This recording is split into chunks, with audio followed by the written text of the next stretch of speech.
Donnie and Dolly. The team is supported by ableauctions.ca.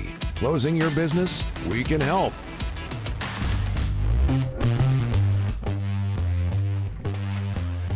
It's Monday, and all of today's guests brought to you by Passant Motors. Ready to find your next vehicle? Visit Passant Motors today.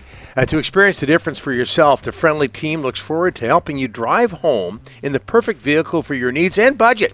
Getting to your destination starts with them. Stop by their dealership located at 16315 Fraser Highway in Surrey, or check them out online at Passant Motors, BASANT Motors.com. As we're joined now by Whitecaps Analyst on CKNW and Apple TV, Canadian Soccer Hall of Famer Paul Dolan, as the Whitecaps advance to the MLS Cup Saturday morning, 11:30 our time in Miami. Paul, thanks for doing this, sir. I think 2 weeks in a row. How are you? Good. Let's keep it going. Let's do it a third week after they win it all next week. Done deal. Quite a ride. Done deal. What did you like about what the Caps were up to, Paul, able to capitalize on that early lead?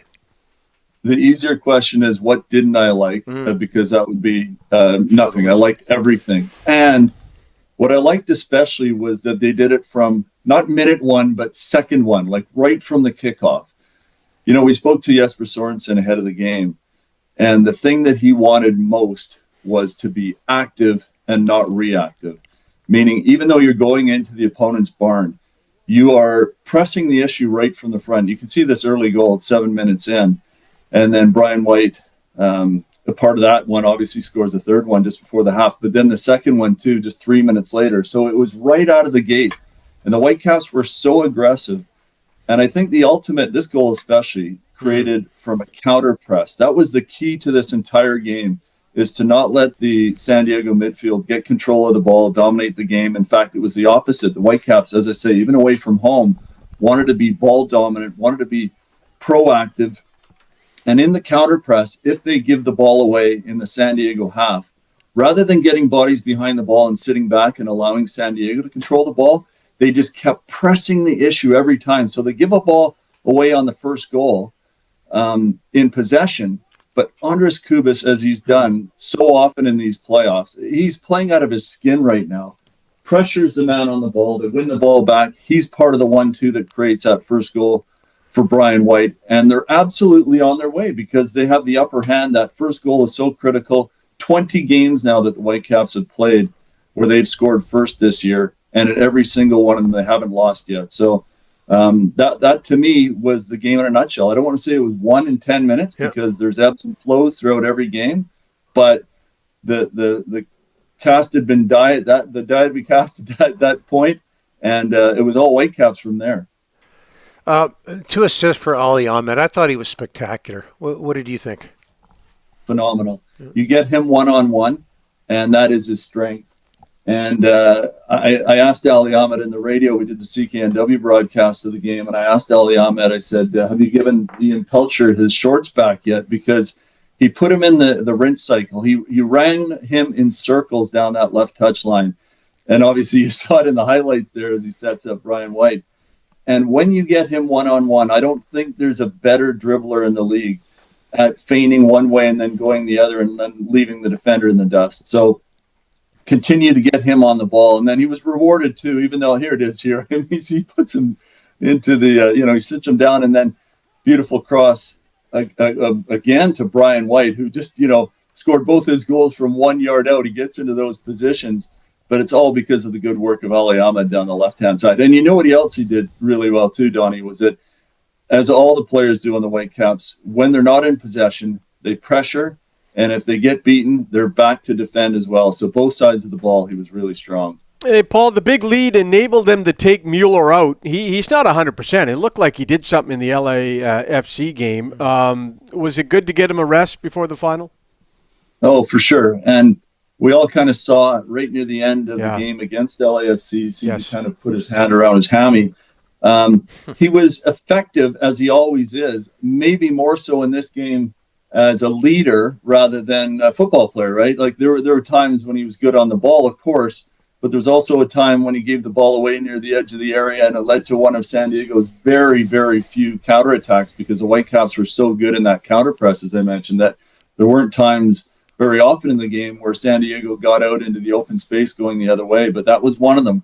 But, you know, his presence on the field, I think, calms the others as well. I was looking at a stat this morning that the Whitecaps, I think it's 15 or 16 games now with Thomas Müller in the lineup, just one loss. Yeah. And that was that decision day game against Dallas when they went down a man early. So you can tell that even if he's not at his very best in terms of his playing, just his presence on the field gives you that extra sense of belief, I think. And even his guidance as to where to go in the press and start that counter press from the front is really important. But it will be good now to get him a full week of rest and not having had to play a 90-minute match. You don't think your goalie would have to make a lot of big saves up like the way they were? They had the nice lead, but I tell you, Yohei Ta'ako, boy, was he good in the late in the second half there. So was the Whitecaps goalie.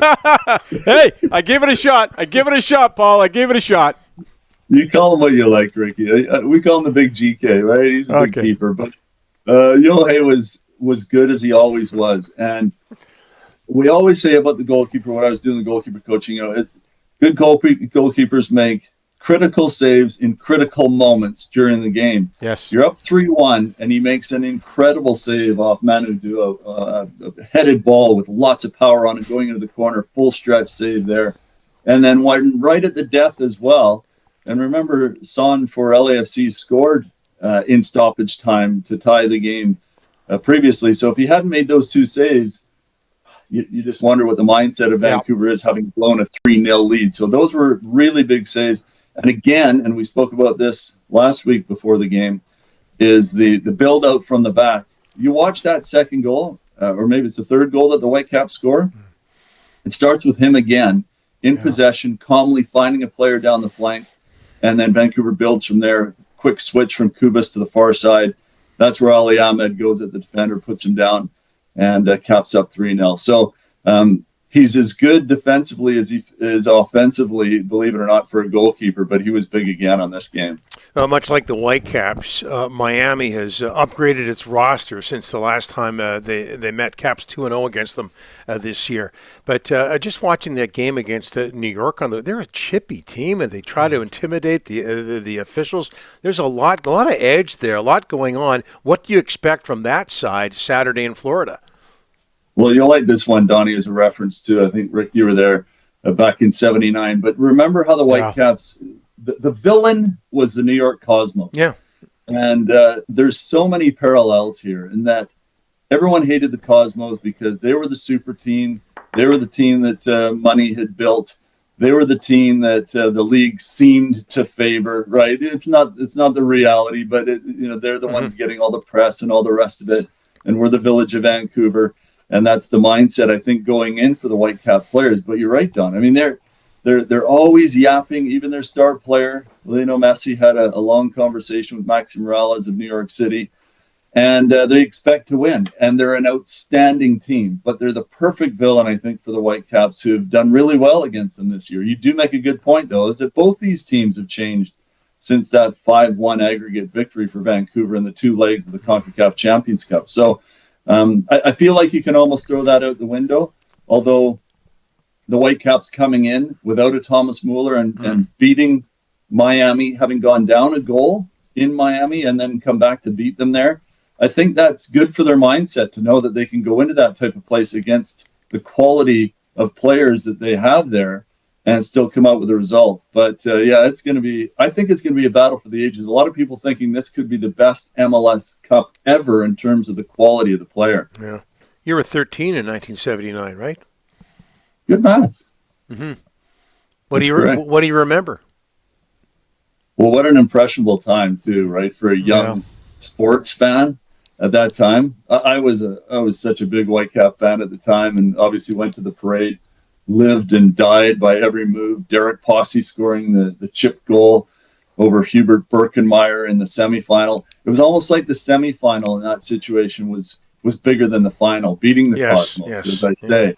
And then, of course, they go and they beat Tampa Bay in the final 2-1 with Trevor Weimark's 2 goals. But I don't forget any of that. That's what I'm hoping when I see young kids at BC Place right now, is that they get to experience this cup run and enjoy it if Vancouver can put it over the line next Saturday. And then one day they might appear on Donnie and Dolly, the team on check. Which is the ultimate goal. Yeah, absolutely. Right? Ultimate. Dolly, thanks for this. We'll hold you to that All right, next fellas. week. All right? I'm hoping. All right, Okay. take care.